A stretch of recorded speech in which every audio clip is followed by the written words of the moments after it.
Salve, salve, concurseiro e concurseira. Então vamos trabalhar em cima de princípios básicos de direito penal. Claro que não vai ter como a gente trazer todos os princípios de direito penal, porque são muitos princípios. Eu vou pegar aquele que, em tese, são tratados pela doutrina como princípios básicos, tem bastante incidência.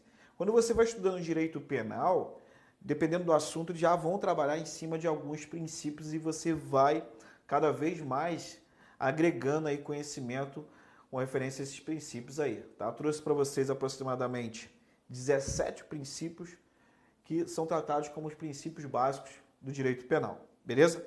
Então vem comigo aqui, ó. Trago para vocês o conceito de princípio do direito penal de acordo com o professor Kleber Masson. Ó.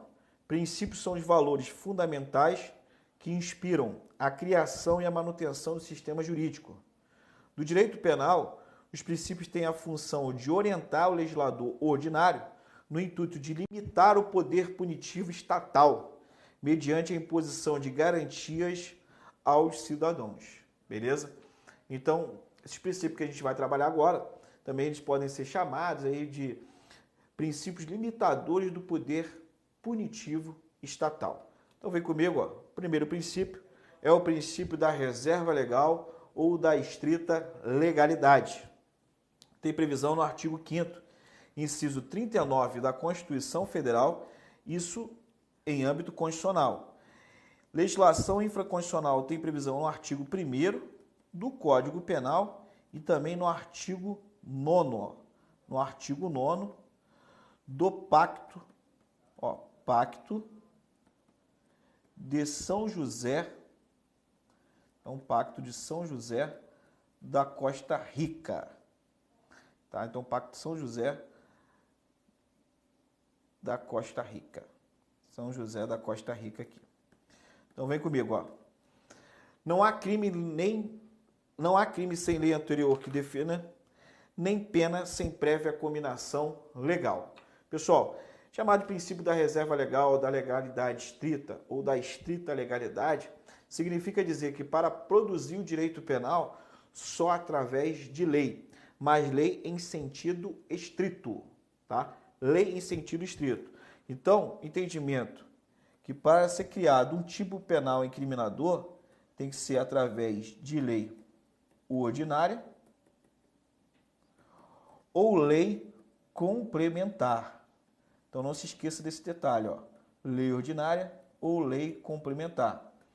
Essas são as formas de exteriorização do direito penal incriminador. Você tem que tomar cuidado com o entendimento do STF. Por quê? Conforme o artigo 62, parágrafo 1º, inciso 2, a linha B da Constituição Federal, medida provisória não pode tratar sobre direito penal incriminador. Perfeito? Entretanto, o STF entende que, com o entendimento aí a partir de 2000, que quando a medida provisória trabalhar em cima de uma norma penal, mas que não seja uma norma penal incriminadora, ela pode trabalhar em cima do direito penal. Inclusive, tem bancas que já estão cobrando esse assunto. Por exemplo, a banca CESP, que ela trouxe no enunciado uma vez uma questão falando o seguinte, ó. Adotando-se o princípio da reserva legal, ele é aplicado de forma absoluta para a produção das normas penais incriminadoras. Ela não pode ser produzida sem lei ordinária ou lei complementar. Entretanto, no caso de uma norma permissiva para o agente, pode ser trazida aí através de uma medida provisória. Então, a medida provisória ela não pode trabalhar em cima do direito penal incriminador. Entretanto, se for uma norma permissiva, vai ser considerada constitucional. Beleza? De acordo com o posicionamento do STF. Então, o princípio da reserva legal ou da estrita legalidade, você tem que levar o seguinte: a produção do direito penal incriminador só através de lei ordinária e lei complementar, com base no artigo 5º, inciso 39 da Constituição Federal, em âmbito infraconstitucional, artigo 1º do Código Penal, e também, adotando-se o princípio da legalidade em sentido amplo, o artigo 9º do Pacto de São José da Costa Rica. Beleza? Então, não se esqueça desse detalhe. Aí, se perguntarem, ó, a lei ordinária e a lei complementar é uma forma de exteriorização, ó, uma forma de exteriorização do direito penal incriminador, beleza? Porque a fonte de produção, ó, presta atenção, a fonte de criação do direito penal está previsto no artigo 22, inciso 1 da Constituição Federal de 88. Então, quem produz o direito penal incriminador é o Congresso Nacional, porque é competência privativa da União legislar sobre direito penal. Então, aqui eu tenho a fábrica do direito penal, que é o Congresso Nacional, e aqui eu tenho a forma desse direito se exteriorizar para a sociedade, que é através de lei ordinária e lei complementar. Avançando. Princípio da anterioridade da lei penal. Está previsto também no artigo 5º, inciso 39, isso em âmbito constitucional, e o artigo 1º do Código Penal. Fala assim, ó, não há crime sem lei anterior que o defina, nem pena sem prévia cominação legal. Então, consigo extrair também do enunciado do artigo 5º, inciso 39 da Constituição, do artigo 1º do Código Penal, o princípio da anterioridade. Significa dizer que, para regular sua conduta, tem que ter a criação do tipo penal incriminador e tem que ser anterior à prática da sua conduta. Porque se você pratica uma conduta hoje que não tem previsão como crime ou como uma contravenção penal, ela vai ser considerada atípica, porque tem que ter essa previsão de forma prévia, tá? Tem que ser através de lei ordinária e lei complementar, e, obviamente, anteriormente à prática do fato, tá? Porque se for posterior ao fato, uma lei penal que traz uma gravidade, ela não pode retroagir, senão vai ferir o princípio da anterioridade da lei penal. Então, a lei tem que ser anterior, tem que ser definida de forma clara e precisa, também observando o princípio da taxatividade, mas não basta só trazer a lei definindo o crime de forma prévia, se também não definir a pena junto à combinação legal. Isso observando o princípio da anterioridade da lei penal. Então, só a título de exemplo aqui, ó, se eu pratico um fato hoje que não é crime, ó, que não seja crime, se posteriormente surge uma lei aqui, ó, e trata ele agora como crime, essa lei ela vai ser aplicada daqui para frente.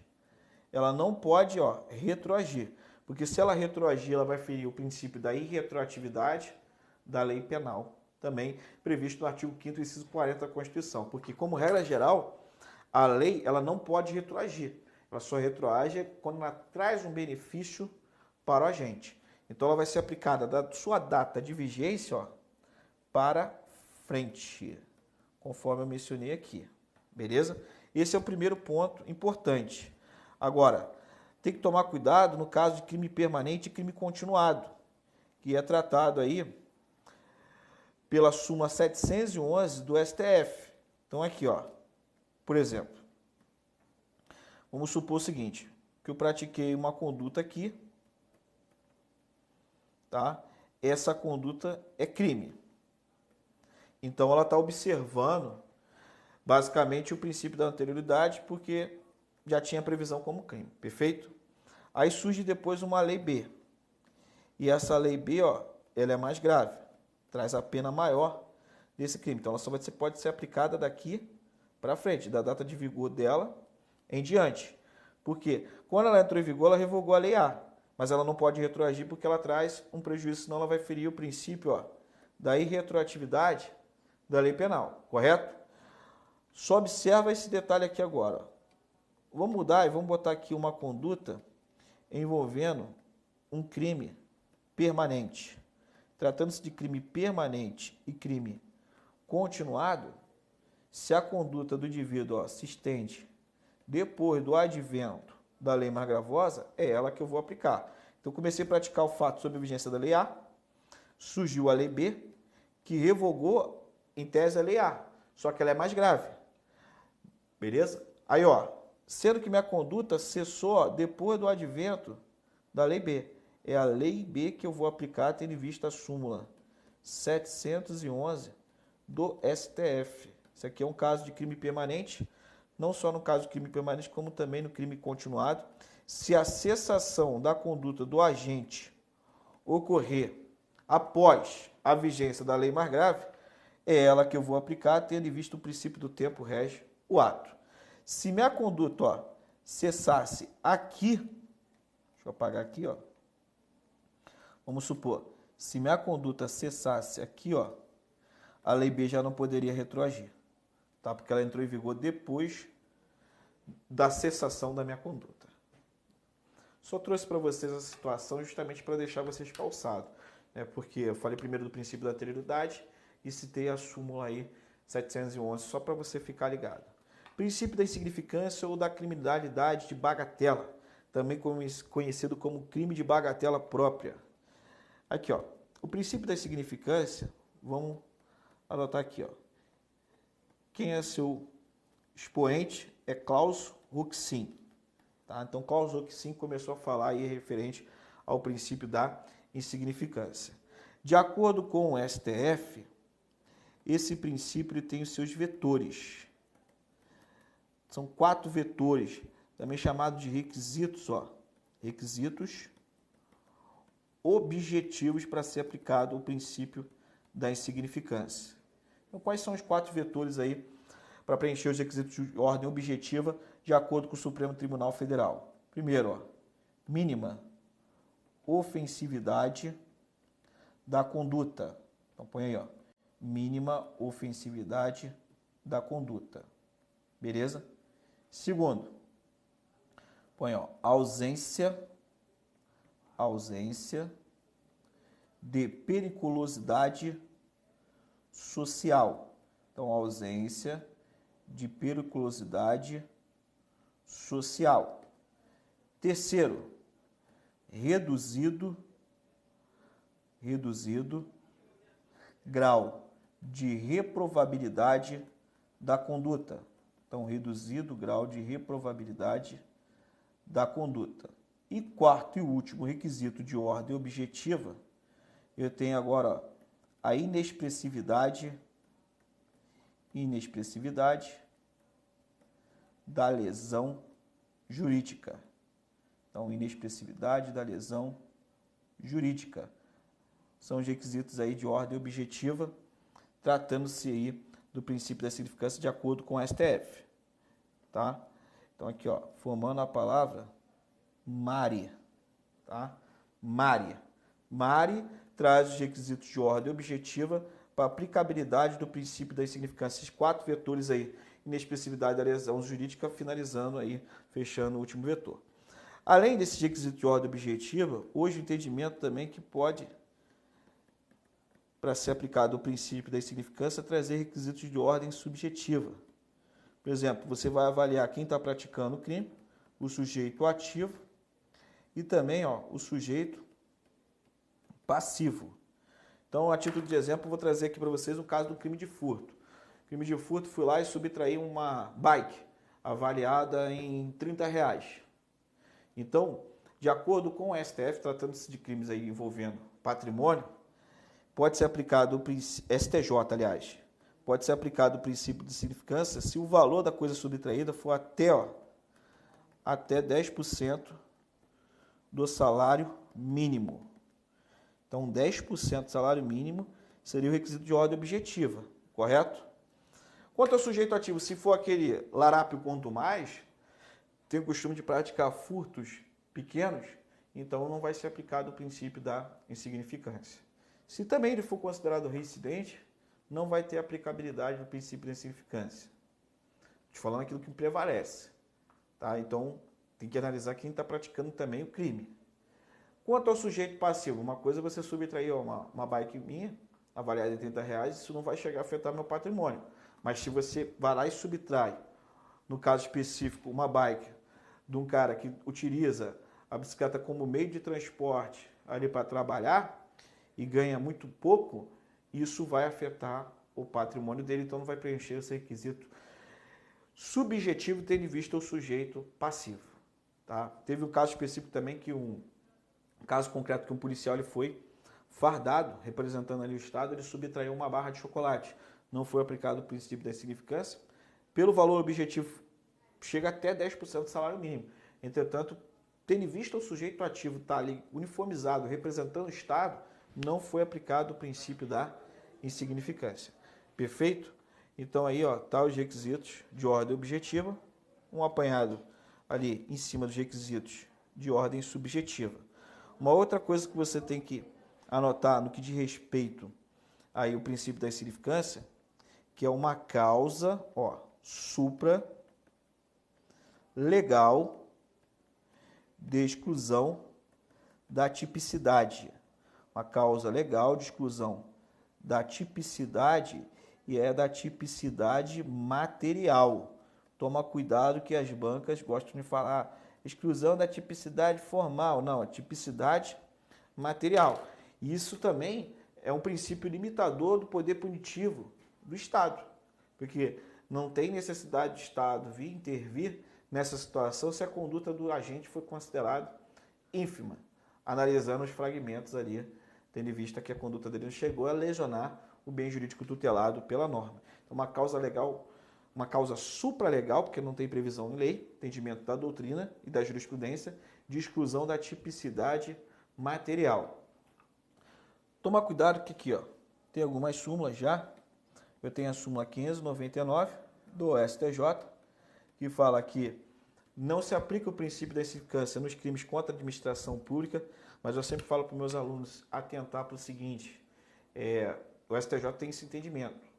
Aí a doutrina vai falar que, em tese, essa súmula deveria ser mais restrita, trazendo que não se aplica o princípio da insignificância nos crimes praticados pelo funcionário público contra a administração pública. Perfeito? Porque o STJ entende que pode ser aplicado o princípio da insignificância no crime de caminho, quando a ludibriação, a falta de recolhimento do tributo não ultrapassar 20 mil reais. Hoje ele se alinhou com o STF. Sendo, gente, o seguinte, quando cai na prova, vai trazer o quê? O teor da súmula. Então, pela súmula, fala que não é aplicado o princípio da insignificância nos crimes contra a administração pública, trazendo sentido amplo aí, tá? O STF, ele aplicou já 2 vezes o princípio da insignificância no crime de peculato, tá? Que é um crime praticado pelo funcionário público contra a administração pública. Outro exemplo também que não pode ser aplicado o princípio da insignificância, envolvendo aí violência doméstica e familiar, é a súmula 589 do STJ, que não cabe o princípio da insignificância nos crimes envolvendo a violência doméstica e familiar contra a mulher, tá? Então, trouxe 2 súmulas que proíbem a aplicabilidade do princípio da insignificância. Agora, pode ser aplicado com base na lei dos crimes ambientais? Tem bastante jurisprudência trazendo entendimento que pode ser aplicado o princípio da insignificância envolvendo crimes ambientais. Tem caso concreto que o indivíduo pescou 1 quilo de peixe, mesmo na época ali da piracema, época proibida quando os peixes vão para a nascente para fazer desova. O outro pescou 2 quilos de peixe, outro 12 camarões. Tanto o STJ quanto o STF vem aplicando o princípio da insignificância. Até sair agora a última decisão da primeira turma do STF, não aplicando o princípio da insignificância envolvendo a lei dos crimes ambientais, mas foi que o indivíduo estava utilizando materiais proibidos e também estava pescando numa época proibida, né? Então, você pescar na época proibida ou então no local ali proibido a pesca, o STF, a primeira turma, agora decidiu que não vai ser aplicado o princípio da insignificância. Com base na lei de drogas, não é aplicado o princípio da insignificância. Na lei de drogas, não se aplica. Tudo bem? Já no Estatuto do Desarmamento, eu tenho uma decisão da 6ª turma e da primeira turma do STF, aplicando-se o princípio da insignificância no caso do porte da munição. Então, o STJ, a 6ª turma, decidiu recentemente, uma mulher que foi pega com 8 munições e foi aplicado o princípio da insignificância, alegando desde que ela não integrasse uma organização criminosa, a conduta dela era ínfima. Mas só no que diz respeito à munição tem esse julgado da primeira turma do STF e da 6ª turma do STJ. Vamos avançar, vamos para o próximo princípio. Princípio da individualização da pena. Ele tem previsão no artigo 5º, inciso 46 da Constituição Federal, que fala assim, ó, a lei regulará a individualização da pena e adotará, ó, dentre outras, as seguintes. Aí citou aqui, ó, como formas de aplicação de penas: privação ou restrição da liberdade, perda de bens, multa, prestação social alternativa e a suspensão e interdição de direitos.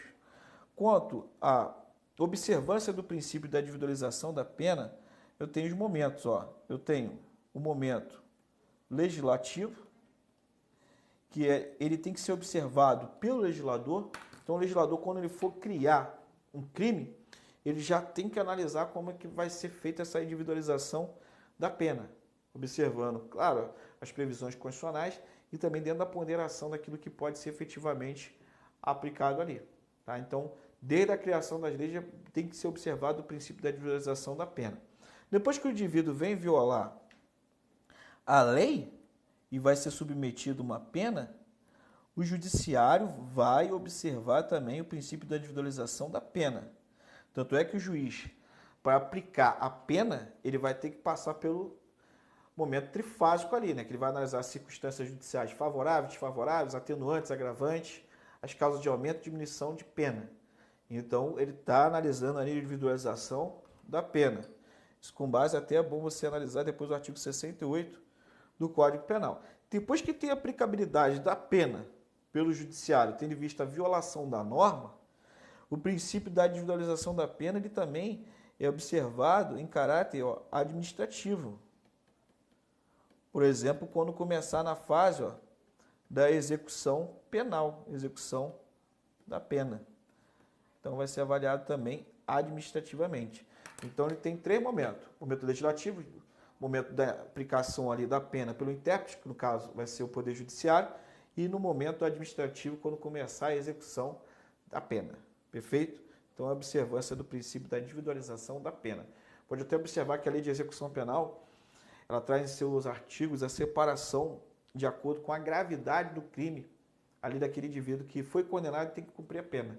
Então, tem que ter a separação.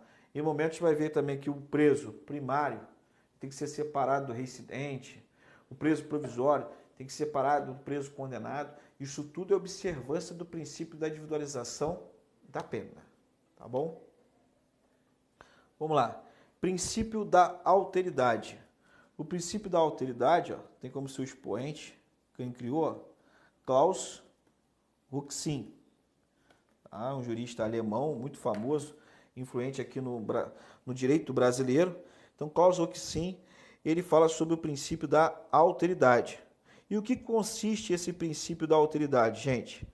O princípio da alteridade significa dizer, de acordo com Klaus Rochin, foi que ele criou, que proíbe a incriminação de atitude meramente interna do agente, bem como pensamento ou de condutas moralmente censuráveis, incapazes de invadir o patrimônio alheio.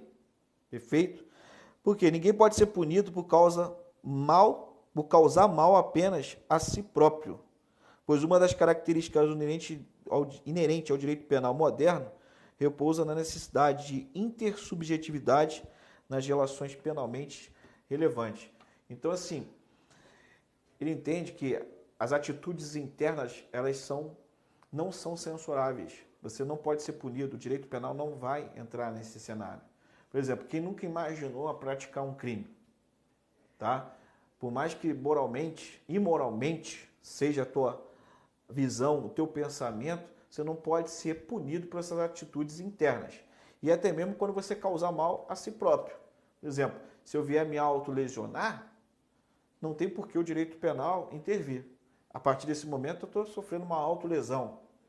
Ou então estou danificando o meu patrimônio. Então, o princípio da alteridade. A pessoa passou uma mulher na rua, o cara pensou assim, vou praticar um estupro. Ele está cogitando uma atitude interna, a perversão, a mentalidade dele. Mas, tendo visto o princípio da alteridade, ele não pode ser responsabilizado, porque para o nosso direito, ele tem que ser colocado em prática, esse plano criminoso, e partir da fase da execução, para você ter, no mínimo, aí uma responsabilidade penal pela tentativa.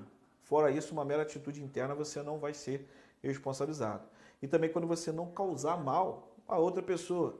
Então, se eu me autolesionar, se eu danificar meu patrimônio, a minha conduta em tese é atípica. Mas a partir do momento que você vem influenciar ali, causar um prejuízo a uma outra pessoa, você pode ser responsabilizado. Por exemplo, se eu cortar meus dedos, só pelo fato de ter cortado, não respondo por nada, não estou causando mal a outra e a si próprio.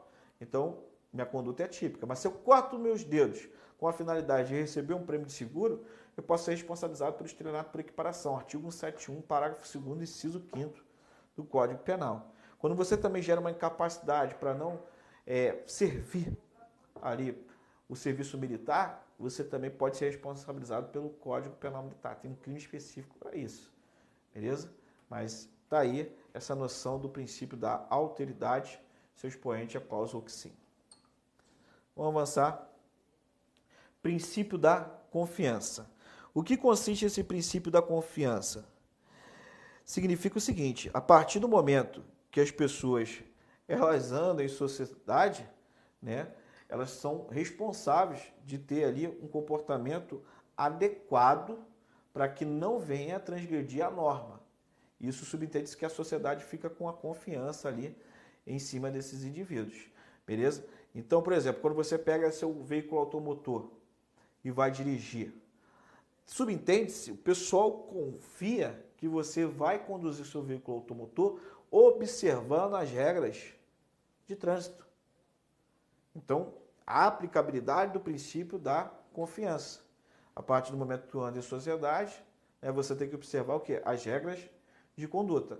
Tanto é que se você não observa as regras de conduta, você pode vir a ser responsabilizado, no mínimo, aí, a título de culpa, se tiver a previsão do crime culposo.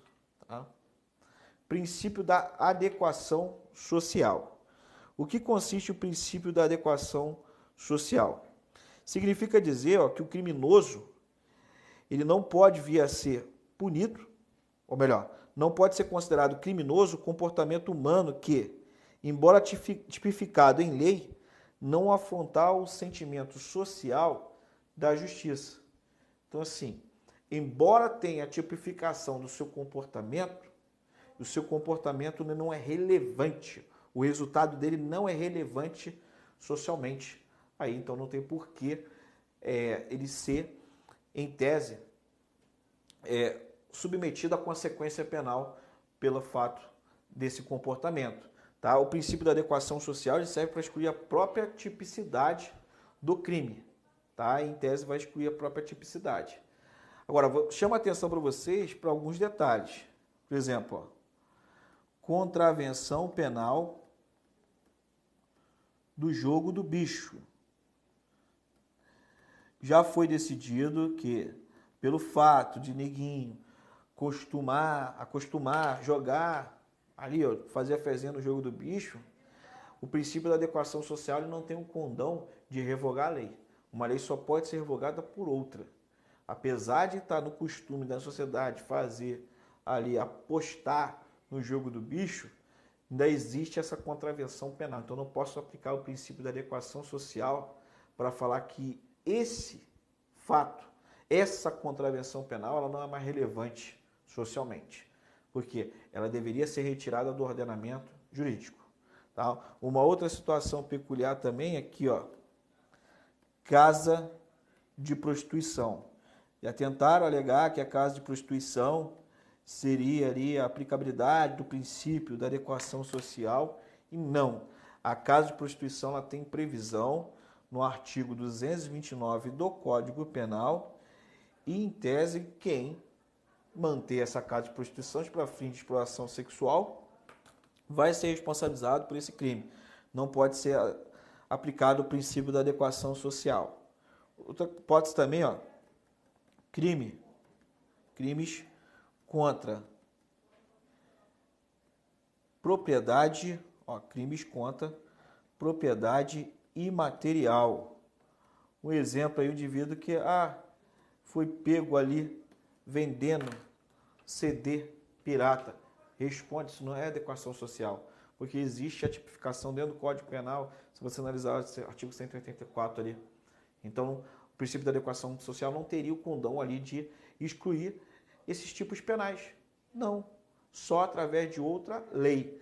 Mas se caso aquele comportamento, o resultado não é relevante para a sociedade, teria ali como se fosse uma tipicidade da conduta do agente. Por exemplo, de aplicação do princípio da adequação social, eu teria da hipótese quando a mãe pega o filho, ele acabou de nascer do sexo feminino, e leva para furar a orelha. Então, aquela criança ela não está consentindo para ser gerada lesão corporal. Então não tem o consentimento do ofendido. Então a mãe está gerando uma lesão ali em cima da filha. Mas isso já está adequado socialmente. Não tem o porquê, ó, a conduta dela não tem relevância perante a sociedade. Então aplica o princípio da adequação social. Perfeito? Então aqui, ó, vamos avançar. Próximo princípio, princípio da intervenção mínima ou da necessidade, que eu vou deixar para abordar com vocês no próximo bloco. Beleza?